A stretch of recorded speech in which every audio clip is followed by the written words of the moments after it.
มาทุกคนเดี๋ยวมาเบิ่งออเดอร์นี้โอเคไม่นี้ซื้อเลยกดแบบรัวๆเลยเนาะบ่ต้องปรับเงินยังเลยเนาะปรับเงินยานบ่ทันกดซื้อเลยเนาะมาเบิ่งทุกคนประมาณอยู่10ปลายออเดอร์นี่แหละที่ค่อยกดซื้อเด้อโอ้คือว่าลงยาวแท้เนาะปัจจุบันนี้แต่ไม้นี้จะได้ก็มั่นใจเนาะจะได้ก็ขึ้นได้นะนี่กำไรของค่อยได้ประมาณ259เหรียญเนาะ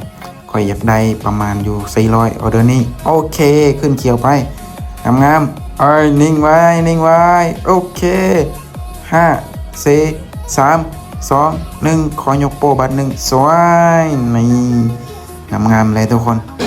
โอ้คิดว่าจะขึ้นบ่ได้เนาะขึ้นได้เสยตึงสุดเทคนิคนี้นะเดี๋ยวมาเบิ่งเนาะนี่วินรัวๆได้ทุกคนเด้ออันนี้แม่นไม่เดียวเนาะแต่กดออกไปรัวๆกำไร449ดอลลาร์เนาะนี่เขียวงามๆเลยเนาะ BTC ช่วงนี้นี่กำลังเป็นไซด์เวย์และก็ถึกช่วงที่ออเดอร์เน้นๆเลยเนาะไม้นี้พักเลยเนาะไม้เดียวจบ